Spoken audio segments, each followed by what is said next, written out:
Okay. So this is take 2 of our Facebook Live, our end of term Facebook Live on the EU Withdrawal Bill. I'm Alex. I'm Sarah. Apologies for the delay, or apologies if you're having to tune in for the second round of the second attempt. We had some technical difficulties. So do you want to just set out what we're going to do, what we're going to talk about? Yes. Okay, so today we're just going to have a sort of bit of a chat about the EU Withdrawal Bill. It's made its way through committee stage, which is when MPs sort of have a debate about the different amendments that they've tabled. We're going to talk about the highs and the lows. There's been, quite a few big issues that will come to, everything from devolution and the Good Friday Agreement through to the Charter of Fundamental Rights. MPs have also, there's also been a big government defeat around Amendment 7, Dominic Grieve's amendment to give MPs a vote on the final deal. So we'll come to all of that in the process.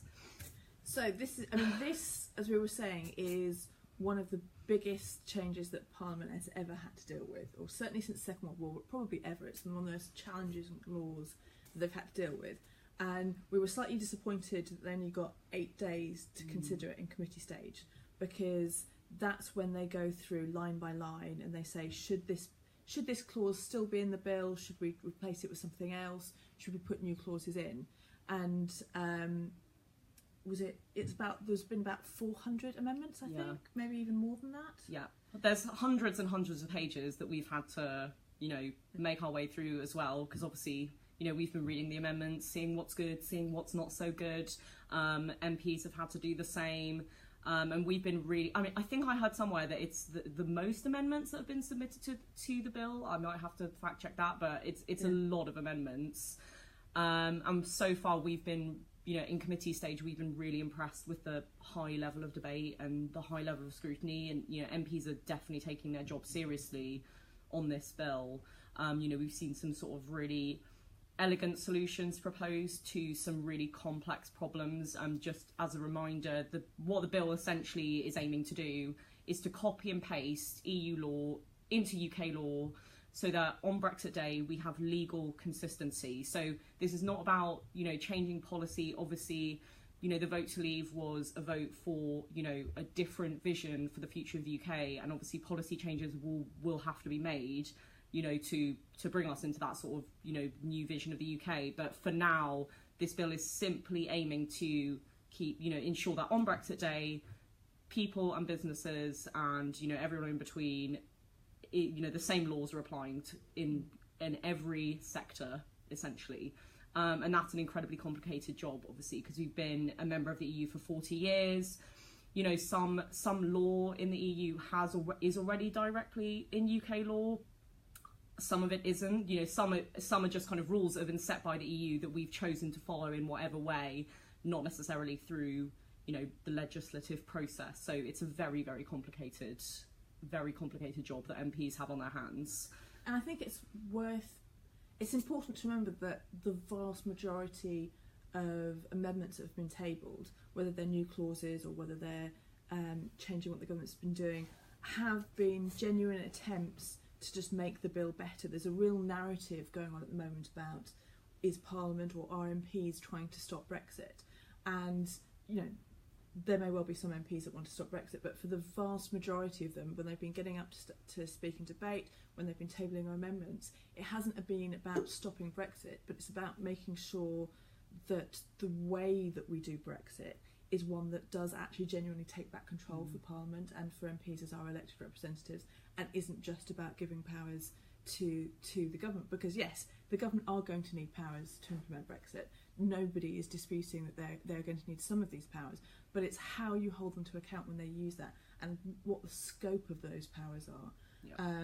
And I think it's really easy when you get extreme newspaper headlines to think it's all kind of very them and us, but actually I've been impressed with how many MPs have been working really hard to make the bill better, not just to try and scupper it. Yeah, definitely. And I think, and also just a reminder that, this is a Q&A, so please just leave your comments or questions as we go through. You don't have to, there's not some designated section at the end where we'll take questions. Please feel free to you know, either comment on Facebook on this feed, or you can tweet us your questions as well at Unlock Democracy, and we'll sort of, you know, get to your questions as and when they come up. So do you want to set out what Unlock Democracy's concerns are about the bill and what the kind of work that we've been doing? Yeah, of course. So I think we have sort of 4 main concerns, which Alex has sort of, you know, briefly touched on already. Touched on some of the concerns already. So one of the major concerns is around parliamentary sovereignty. So, you know, this idea of, you know, who gets a say.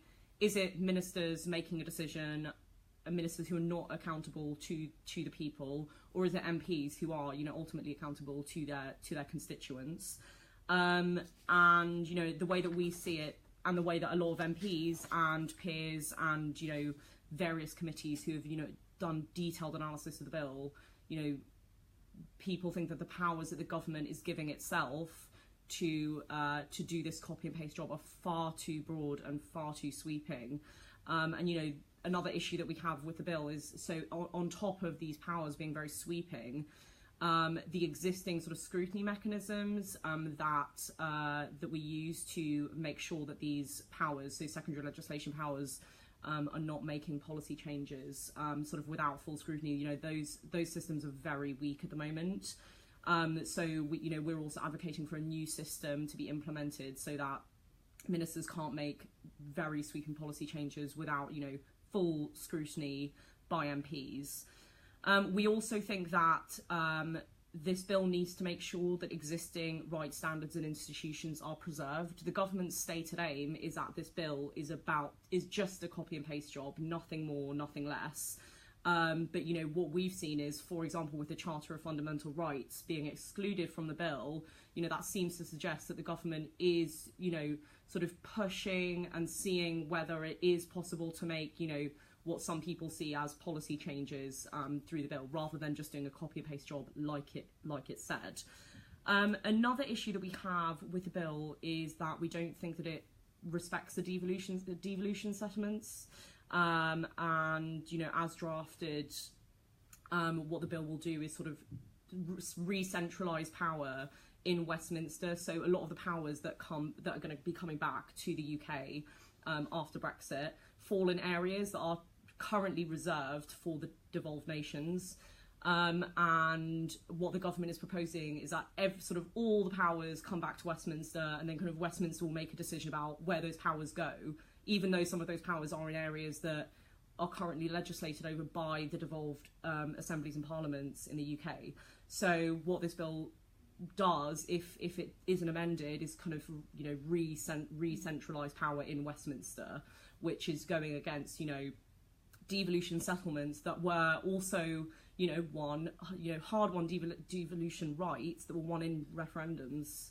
So I think that's kind of what our main issues with the bill are at the moment. And I'm going to pick up on some questions. I just wanted to quickly add to that. I think the other thing just to remember is that these are all political choices that the government is making. So in terms of particularly things like the devolution settlements, there are other ways that they could have solved these problems without taking all the power back to London and saying, well, we might give it back to you at some point, but, you know, we'll let you know. So each of these issues that we have is not, as we said, it's not about whether or not Brexit happens, it's about how you make it happen. And the government have chosen to do it in a certain way which centralises power and which gives power to ministers. There are other options, and that's obviously what we've been working with MPs to try and get changed. Yeah, absolutely. So Gavin's asked, was there a last-minute fudge to include the Charter? There was. So the concession that the government made to try and to successfully get MPs to drop an amendment that would have included the Charter is they kind of said, okay, well, what we'll do is we'll come back with a memorandum where we will set out where the Charter, the rights that come, well, they don't think that there are rights in the Charter, but where the sort of areas covered by the Charter are currently covered in UK law. And they published that, I think, earlier in December. It was a bit of a fudge, to be honest, but MPs did say that if they weren't happy with that memorandum, they would kind of raise that issue again at report stage. So that issue is not by any means over. It's definitely something that's going to come back. I know that lots of organisations, including Liberty and Amnesty and the Public Law Project, who are all involved with the Repealable Alliance are going to be doing work around pointing out what they think of the memorandum, what needs to happen next, because it's worth remembering. You know, as Sarah's already said, this is supposed to be a copy and paste, but there are rights that we have as a result of the Charter that we, at the moment, are going to lose. So there was a big case that Liberty took recently around pension rights for a same-sex couple who weren't going to be allowed to have the same pension rights. Because of the Charter of Fundamental Rights, they now have those pension rights. And, you know, obviously, you don't want it to get to the point where you have to take a court case, but we want to make sure that we keep the same rights going forward as we have now, and that if we want to change them, which obviously we can do, we do that as a country and we have a national discussion about it and our MPs vote on it, rather than it just being kind of left out. Yeah. And I think actually touching on that point about not leaving it to the courts, one of the problems with the bill, another problem with the bill, is that some of the terms are kind of quite broadly defined. So, you know, they've sort of given the ministers powers to, you know, make corrections to law where deficiencies arise, but, you know, they haven't made, you know, any attempt at defining what a deficiency is.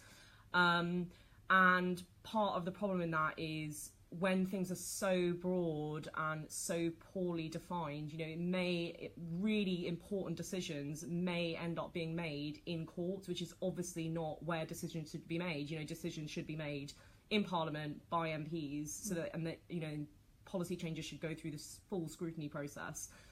So yeah, I mean, that's a sort of another problem. You need your legal rights as a backup. Yeah, exactly. You want them as a fail-safe of when everything else is broken down, then you take your court case. You don't want it to be continually going back to court. Yeah. And with particular issues like how you define deficiencies, even if nobody had any ill intent ever, you know, you've got all these different government departments, different people working on different policy areas. It would be very, very easy for them all to define deficiencies slightly differently and to behave, and therefore to regulate in a very, very different way. And you've got mass confusion, and you've got different regulatory systems. And then you will probably have court cases, which is much better if we can actually define it now and limit these powers now than having confusion later. Yeah, definitely. Do you want to? Shall we talk about some of the highs and the lows of committee stage? Sure. For me, one of the most moving debates was around the Belfast Good Friday Agreement and Lady Sylvia Herman's amendment. Because there are certain clauses in this bill that, you know, say you cannot use these powers to amend or to change or do anything to the Good Friday Agreement. There are others that don't, and she was trying to make sure that the Good Friday Agreement, which is such an important treaty, because it's worth remembering it is actually an international treaty that's registered with the UN, but it's such an important part of the political settlement in Northern Ireland that the UK government has signed up to, the Irish government has signed up to, and of course the people of both North and South Ireland have signed up to in referendums. So that is a really, really important thing that we need to protect. No politician, no government wants undermining the peace process in Northern Ireland to be their political legacy. Yeah. So, but Lady Sylvia Herman spoke incredibly movingly about the importance of the Good Friday Agreement, the impact that it's had in Northern Ireland, and the need to protect it and to make sure that there is clarity about how that is going to be treated moving forward. Yeah, that I thought that was a very moving speech that she gave as well. It's worth noting that there's been a lot of debate about the vote that the government did lose, but I think that the debate on the amendment on the Good Friday Agreement is one that they would have lost, I think, if it had been put to a vote. Often MPs decide to speak about their amendments. They'll raise the issue, they'll have the debate, they'll get a response from the minister, and then they decide to withdraw the amendment. And that can be for a variety of reasons. It might be that the government has just offered them a concession. It might be that they're reassured that actually what the government is intending is fine. In the case of this amendment, Lady Herman withdrew it on the basis that she didn't, the government had made it clear that they weren't going to support the amendment, and she didn't want to be in a position where the UK government voted against the Good Friday Agreement. and I thought that was an incredibly principled position to take. But to be honest, I think the government were a bit lucky with that, because I think if she had put it to a vote, they would have lost it. Yeah, and we're seeing that happen quite a lot actually throughout committee stage. I mean, if you actually look at, you know, what amendments have been won. I mean, where the government has been defeated on amendments. You know, they've only been defeated once, which was on Dominic Grieve's Amendment 7, which is about a vote on the final deal, which we'll come to a bit later. But throughout committee stage, we've seen a lot of MPs table amendments that look like they could probably get a government defeat, but then they've kind of withdrawn them on the agreement that, you know, the government would make a concession or would come back with a solution at report stage. So what's come out of committee stages, there's been a lot of issues that are kind of still up in the air, and you know, a lot of very controversial issues that are still up in the air that I think we'll expect to see a bit more of at report stage a bit, you know, in the new year. One of the areas where the government did agree to make a concession, I mean, obviously they made a concession on the charter because they agreed that they would come up with this memorandum, and obviously that's going to be a big issue at report stage. One of the other big concessions that they agreed to was around delegated legislation. Do you want to talk a bit about that? I will, yeah. So just as a sort of bit of background, so Dominic Grieve had proposed Amendment 3, which got cross-party support, and that was around implementing quite a robust new system for the scrutiny of delegated legislation. Which was proposed by the Hansard Society. Which was proposed by the Hansard Society. And that amendment would have essentially overhauled what is currently a completely broken system for scrutinising delegated legislation that campaigners like Unlock Democracy and Hansard Society have been talking about for years and calling for reform for years. And that, I think that it's fair to say that amendment, if it had gone to a vote, if there hadn't been any concessions from the government, is one of the ones that looked like it was potentially likely that the government would be defeated on. And it would have essentially ensured that these broad sweeping powers that the government was handing itself would be, you know, scrutinised very robustly by MPs, and that MPs would have been able to have a say on, you know, amendments. On delegated legislation where the government looked like it was actually stepping a bit too far, and, you know, stepping towards making a policy change rather than just a technical or administrative change.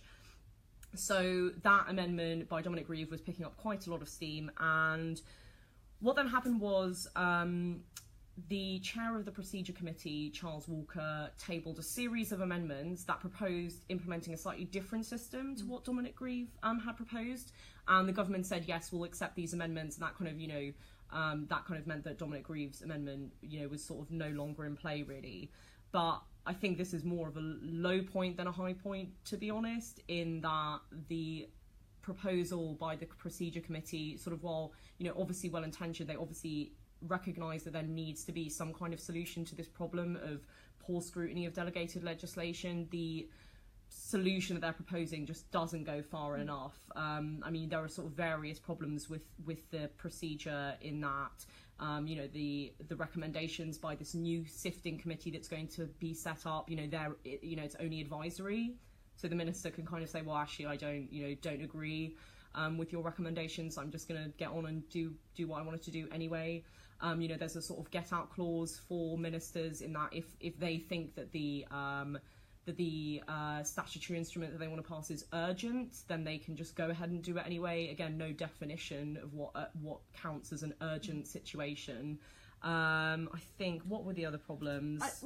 For me, I think it's that certainly what Hansard have proposed and what we've been supporting is that there's a two-stage reform process that's needed. We're all in favour of having a sifting committee. I think that, you know, that is a useful thing to have, because there are going to be about 1,000 statutory instruments that come out just from this one bill alone. There are 7 Brexit bills, and just for this one bill alone, there's going to be around 1,000 statutory instruments that Parliament is going to have to consider. And you don't want Parliament to have, you know, formal votes and debates in the House on each and every single one of them, because some are going to be very routine. Some are going to be changing the names of a body, for example. But others aren't going to be that. Others are going to be really, really important. and it's about the balance of power between government and Parliament and who is making that decision. So the sifting committee is important because what it does is it shifts the balance of power from the government to Parliament. So it is Parliament that says, okay, these are just the boring technical ones that yes, you can go through. Parliament doesn't need to consider them. These are the more important policy change, or these are ones that have bigger implications that it's really important that Parliament has a say on. So the sifting committee function is a really, really important one.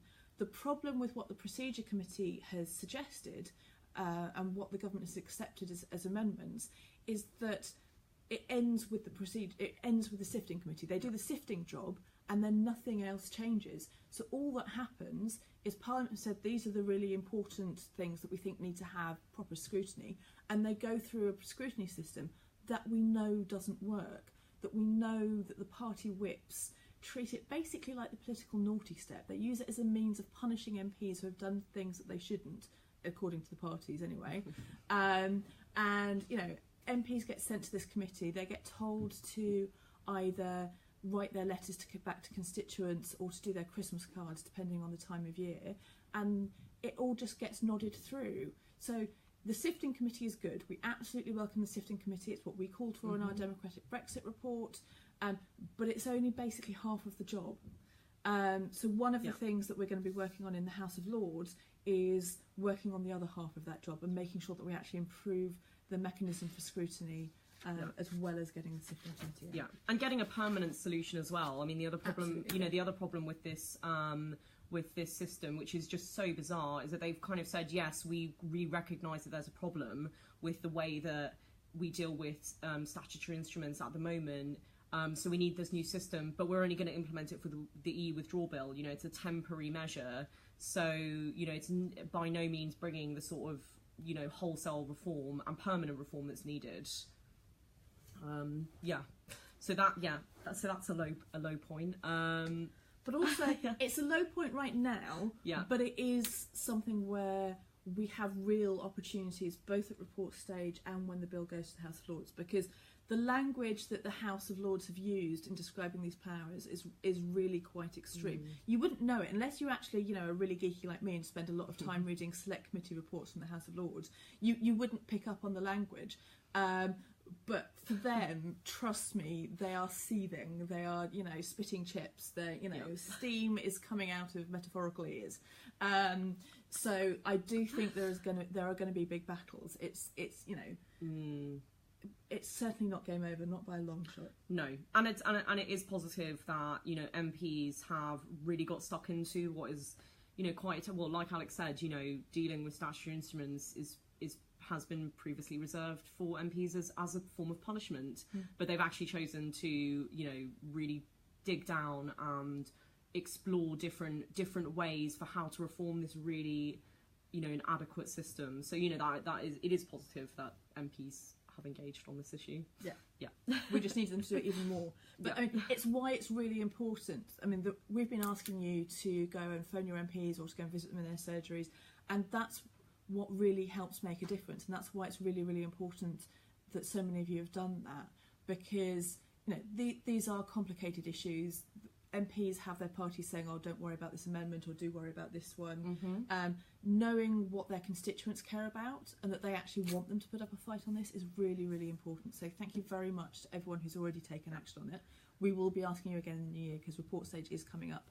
That's on the 16th and 17th of January, and that's the next big opportunity that MPs have. But we'll be doing more about that later. But this is the kind of early warning system. You do it's not done. You still need to go and talk to your MP. Yeah, so we've got two questions, so we'll take one each, I think. So the first question is, what will be the main battles going into House of Lords? And the second question is it true that the Conservatives are going to stuff the House of Lords with new members to close down Brexit debates? Shall I take the stuffing the House of Lords question? Okay. Go for it. So it's certainly possible. I don't know if it's true. I wish I had a hotline to Theresa May and could tell you exactly what's going to go on. But what I will say is that governments of all political persuasions have a history of whenever they look like they're going to lose votes in the House of Lords, They either threaten to or actually do appoint lots of new peers, or they also threaten to reduce the powers of the House of Lords. So, I mean, if you want to be a historical geek, you can go back to the 1832 Reform Act, and that was only pushed through because the government threatened to create lots of Liberal peers at that stage. But so this is not a new tactic by any stretch of the imagination. But you will have seen media stories already about the Lords derailing the Brexit debate and what the government is going to do about that. And the point is that Theresa May can appoint as many peers as she would like to. There's nothing, we have a system where our second chamber is filled on the basis of patronage, and that traditionally you have what's called the New Year's Honours List, and that is one opportunity that the Prime Minister has to appoint lots of new peers. Now, Theresa May so far has chosen not to appoint lots of new peers, partly as a reaction to David Cameron, because he had the record of appointing new peers at the fastest rate of any Prime Minister ever, and I think she was trying to differentiate herself from that and say, I'm not appointing my mates, it's just going to be lots of crossbenchers, it's going to be independent. It will be interesting to see what happens this January, and I wouldn't be surprised if there are some new Conservative peers appointed. But I will lay money on the fact that as soon as the government starts to lose votes in the House of Lords, and they will lose votes in the House of Lords because they don't have a majority, and it's much easier to defeat the government in the Lords than it is in the Commons, then you will start hearing things about how the House of Lords is undemocratic, which I completely agree with, and how it's absolutely essential that we reform the House of Lords. A government that has had zero interest in it up to date will suddenly be saying, oh, it's absolutely essential that we do this. They're not the only government to do this, all governments do it, but yeah, I fully expect that will be a tactic that is used as we go through this bill. So the other question was about what are the main battles going to be in the House of Lords. I mean, the big caveat to this is, we're not finished in the House of Commons yet, so it totally depends on what happens in the House of Commons. So we're going to... So I mean, essentially, what the issues that we know that the peers have been making noises around are broadly quite similar to the issues that have been raised in the House of Commons. So, devolution, the Good Friday Agreement, the broad Henry VIII and delegated legislation powers, and the scrutiny of those powers as well. So, we know from various reports and what some peers have said publicly, we know what issues they're concerned about, but I mean, they can't really think about what they're going to do on those issues until things have wrapped up in the Commons, because they really have to sort of respond to what MPs have said and done, because we still have report stage, and like we've been saying throughout, there are a lot of issues that have been raised at committee stage that may not have gone to a vote, but the government has kind of said we'll come back at report stage and do something about this, and MPs have said, yeah, okay, we're watching you, and we will wait and we will see what you come back with the report stage and see whether that's good enough or not. So like I said, we know sort of the broad themes that peers are interested in, but in terms of what specifically the big battlegrounds are going to be, we really have to wait and see what happens. I think it's worth bearing in mind that Lords have a slightly different approach to legislation than the House of Commons does.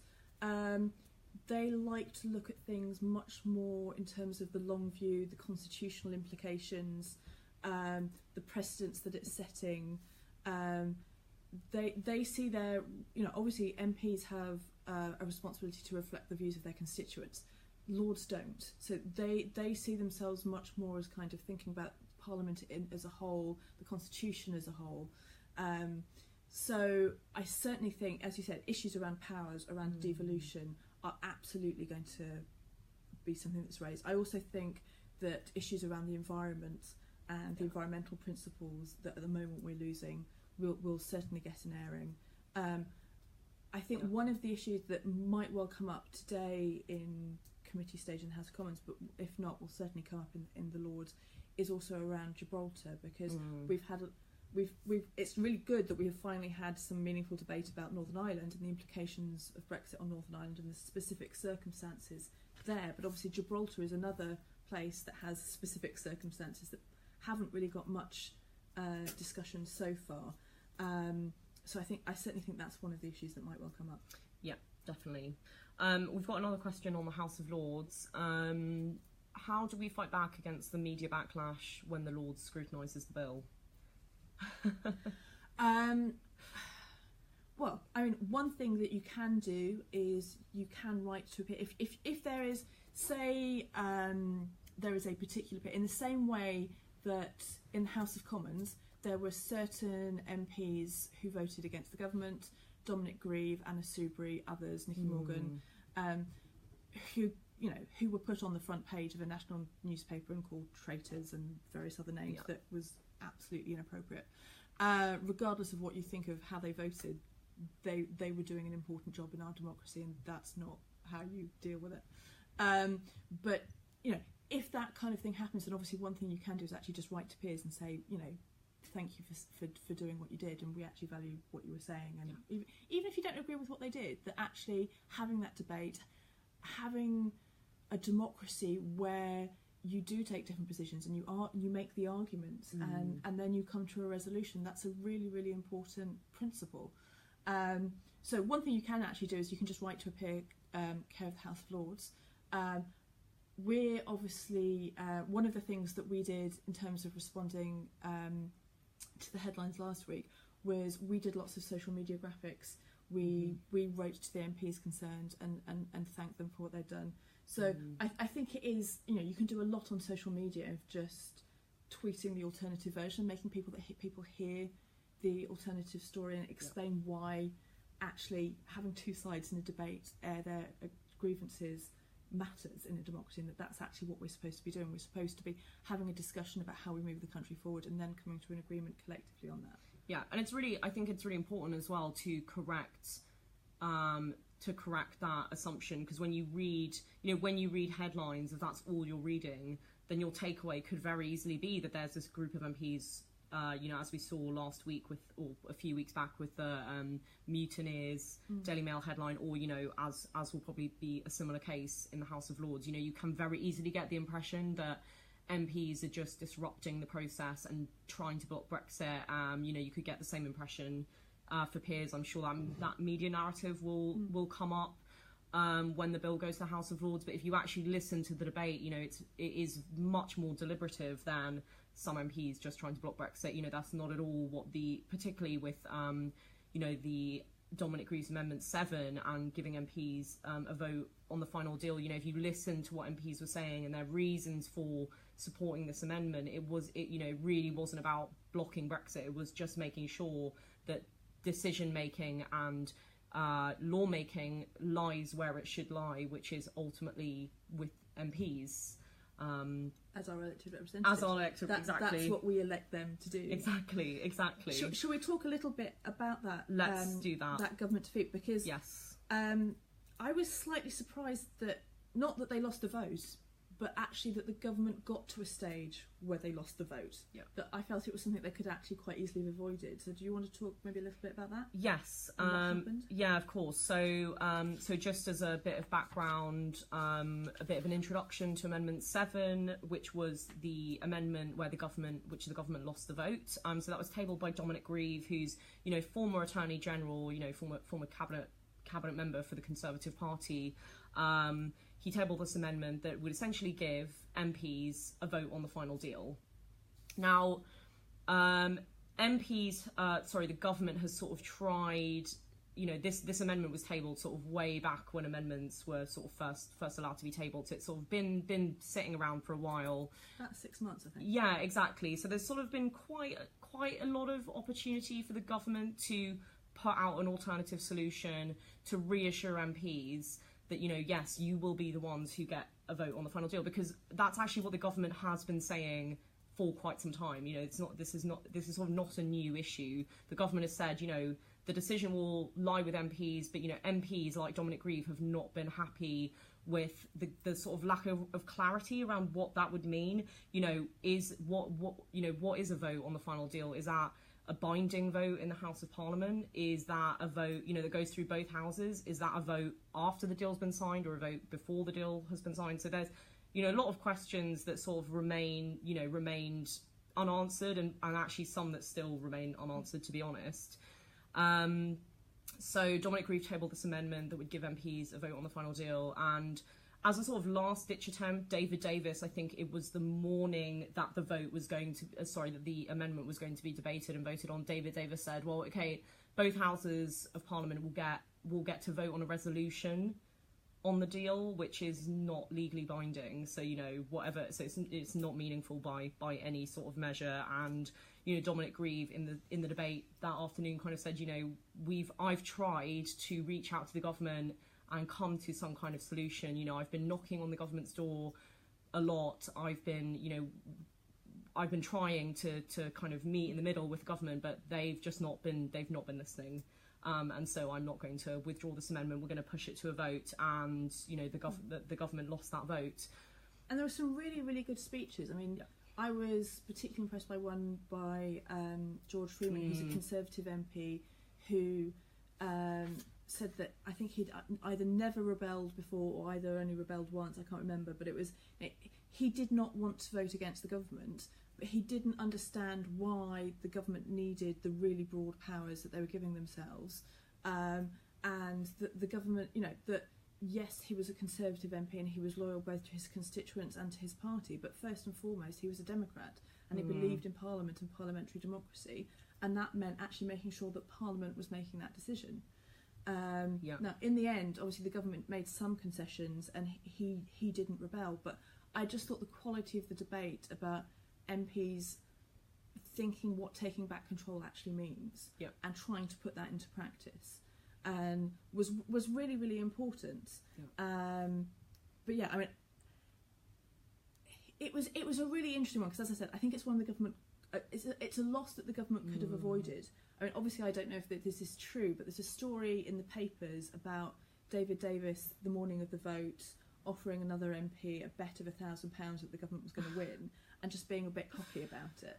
And I think that was a big part of the problem, that lots of the people who were raising concerns about the bill and wanting to make sure that Parliament was going to get a say felt that they'd been trying to talk to the government for months and months and months, and the government was just not listening to them. So even when at the last minute the government were putting concessions, they were like, well, we don't have trust in this. But what's interesting is what's changed since then, which is obviously that the government lost that particular vote, and now there were threats of losing another vote today, but there has been now a lot of talking, a lot of concessions, a lot of attempts to build consensus. So the expectation is that they won't win the vote, they won't lose the vote today, because they have been having those conversations with their own MPs. And I mean, I think, well, the other thing that sort of comes to mind on this particular vote and the way that the sort of media reacted, and it's these Tory rebels that are trying to block Brexit. Listening to the debate, George Freeman was described by, so George Freeman, former cabinet minister, I think, and cabinet member, and he campaigned for Remain, but has been described by Michael Gove as a model convert to the Leave cause. He's someone who campaigned one way and now is completely dedicated and recognised by a current cabinet member as being someone who's really throwing his weight behind leaving, and he kind of just said that this is not about stopping Brexit by any means, as someone who wants that process to happen. It's really just about giving MPs a say.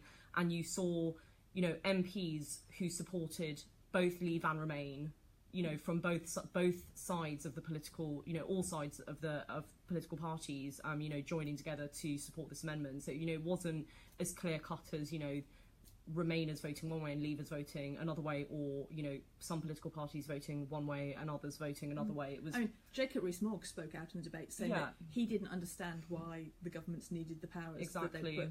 And obviously he didn't go as far as voting for the amendment, but as you say, this isn't a Leave Remain issue, and it's one of the things that has been really good about this process is seeing MPs work on a cross-party basis on the issues that are about parliamentary power, and making sure that they can be both responsive to the public and also stand up for Parliament against the government. Yeah, I'm just going to see a bit more of that comment. Okay, so we've got a question. Is this a new departure in parliamentary politics? We're used to a compliant culture of loyal MPs voting for government blindly. Now suddenly they're challenging the executive. I'm not so sure.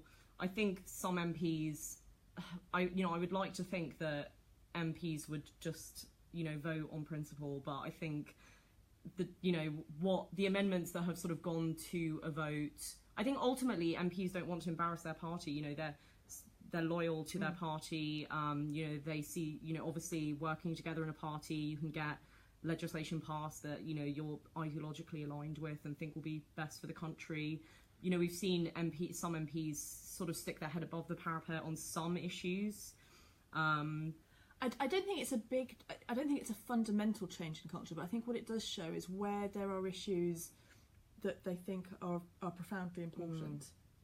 As I said, around the powers of Parliament, about making sure that they, as our elected representatives, can actually hold the government to account, that they will rebel. So I think, but also, we always talk about MPs being incredibly loyal, and the vast majority are, but some aren't. So, if you look at, for example, David Davis's voting record, he rebelled a lot. It was one of the points that came up in debate all the time, that that these so-called conservative rebels were getting a lot of pressure and saying that they were trying to bring down the government, stop Brexit, and all this kind of thing. Whereas they had voted with the government far more than the now Secretary of State, who was always voting against the government. And so equally, Dennis Skinner, and there are other famous MPs who. Jeremy Corbyn as well, obviously. Jacob Rees-Mogg is a famous rebel. There are MPs who are famous for rebelling, but you're right that in most cases they vote with their government because they were elected, on a party manifesto, and that's what they, and they actually, they want to achieve the same things as their political party. So I don't think it's a long-term shift where we're going to see all MPs rebelling on a kind of weekly basis. But I do think it shows that actually, if there's a really, really important issue, and if their constituents make their voices heard and say, actually, I think this is really, really important, then they will do it. Yeah, definitely. Yes. What shall we talk about next?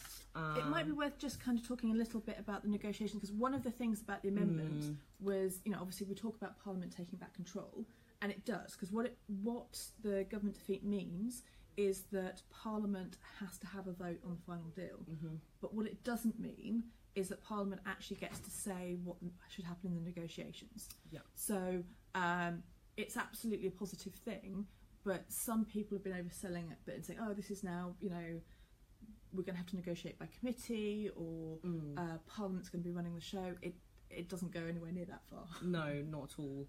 And I guess this bleeds into sort of another issue as well, around trade, and as we leave the EU, we'll be wanting to do a lot more trade deals, and at the moment trade is, treaty making a trade deal is a prerogative power. So at the moment Parliament has absolutely no say in what the negotiating red lines are, what the negotiating mandate is, whether or not they agree with how the negotiations are going, and whether the government needs to, or the negotiating team needs to take a different direction. Parliament has absolutely zero say.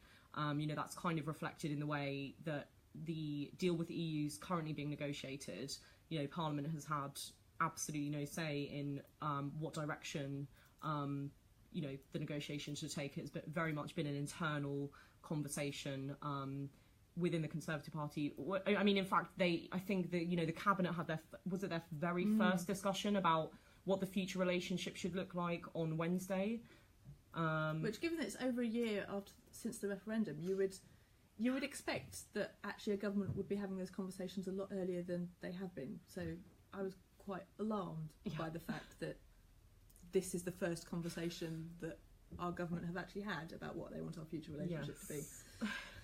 Because obviously the European Union has had lots of conversations. They've published documents. They've set out what the options are, and we're only just having a conversation. But anyway, we are where we are. Yes.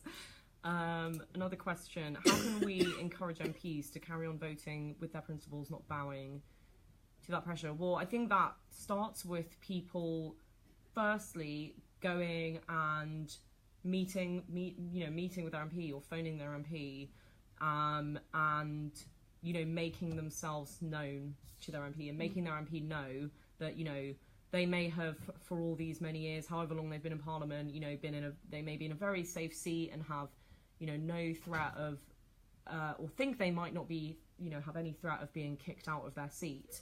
But I think it's really important that constituents actually go to MP surgeries and make their concerns heard. I think that would be the sort of first step in encouraging MPs to. I think that's absolutely right. Issues.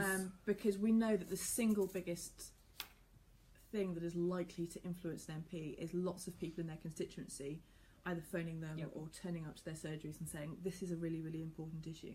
But I think the other thing to remember is actually if an MP, whether they're your MP or not, does something that you think is really, really good, say thank you. Say, I think that was a really, really good thing. Whether you do it on Twitter or Facebook or you send them a note, it really, really matters, because it is a bit of a thankless task being an MP. And, I know myself that I am incredibly good at pointing out all the times, and there are lots when I think my MP does exactly the wrong thing. Yeah. So on those occasions when we think they get something right, letting them know really, really matters. Yeah, absolutely. We've got about 10 minutes left, so just flagging that if there's any more questions, do send them through. Should we talk a little bit about what's going to happen next? Yes, let's do that. So we've briefly talked about the Lords, but we do still have time left in the House of Commons. So when we come back in the new year, I think it's on the 16th and 17th of January, we will have report stage. Should we talk a little bit about what that is? So it's slightly different with this bill, because normally with an Act of Parliament, what happens is committee stage is a small group of MPs meeting separately from Parliament, from the House of Commons. So it's maybe 12 MPs doing the detailed line-by-line scrutiny, and report stage is when you report back to all MPs, and that's the first opportunity that most MPs have to talk about the detail. Obviously, with this bill, because it's a very constitutionally significant bill, it's been through something called a Committee of the Whole House, which means that all MPs have been able to take part in every stage. So it's a slightly different situation with this bill for report stage. But report stage is when you've gone through the detail and you come back and you report to the House of Commons on the progresses that have been made. It's also it's an opportunity that MPs have to flag up any continuing concerns that they have about the bill, to look at the concessions that the government have made. So, for example, they might at committee stage say, I'm not going to push my amendment to a vote because the government has said that they're going to make improvements, but if they don't make those improvements, I will vote against it at the next stage. So report stage is one of those opportunities that they have. If the government hasn't done enough to improve the bill, MPs can say, well, I gave you fair warning, I'm now voting against this bill. Yeah.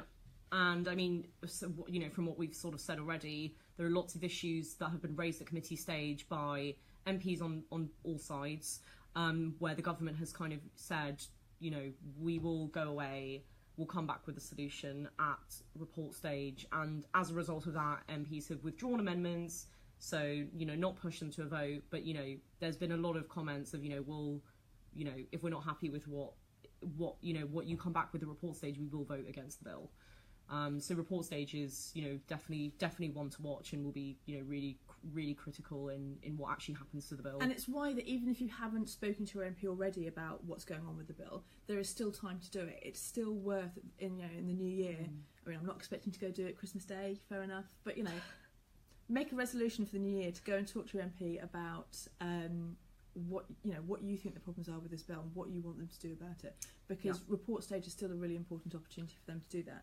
So we'll have report stage on the 16th and 17th, and then there'll be third reading, which is more of a formality, and then it goes to the House of Lords, where there is no programme motion in the House of Lords for bills. So that basically means that there's no sort of fixed timetable for when things happen or how long each stage lasts for, which is, different to to the House of Commons. But I think we've got a rough idea. We think, is it by Easter that we think it will be wrapped up? This is all guesswork, but what we think is that it will go to the House of Lords maybe the last week of January, beginning of February, that they will have second reading in February before they go on recess. They will then have committee stage between the end of their February recess and Easter, but obviously it depends how long they take for committee stage, because committee stage in the House of Commons is actually very short for this kind of bill. And so we think that it's going to be about 10 days in the House of Lords, in which case if they did 2 days a week, it would take them up to Easter. And then after Easter, it would go back to the Commons again, and MPs would get to consider the changes that the Lords make. And then you get into possibly the best phrased parliamentary stage ever, which is ping pong, because it just sounds completely ridiculous. But what it means is that the Lords have made changes, those changes go back to the House of Commons, the House of MPs then consider those changes, and they can say, okay, we think they're brilliant changes, you've absolutely improved this piece of legislation, let's go with it. Or they can say, well, we like this one, we don't like that one, or they can reject all of them. And governments often want to reject all of them, so then if they get rejected in the House of Commons, they then go once again to the House of Lords, and that's why it's called ping pong, because it goes back and forth, until either side gives way. And that's the point where you will often get talk about restricting the powers of the House of Lords as a way of intimidating them into backing down. Certainly, so it's going to be really interesting to see how far the Lords do push it on amendments, actually, because they're not going to want to be seen to be stopping Brexit, because there's been a referendum, it's been a popular vote. In terms of their constitutional position, I don't think they are going to want to be in a position where they can be accused of stopping the referendum, but they are going to be wanting to raise serious constitutional issues. So my take is that they are going to push it, and there will be amendments, and they will defeat the government on certain things, but they're probably not going to push it too far. But we shall see. I mean, we just don't know.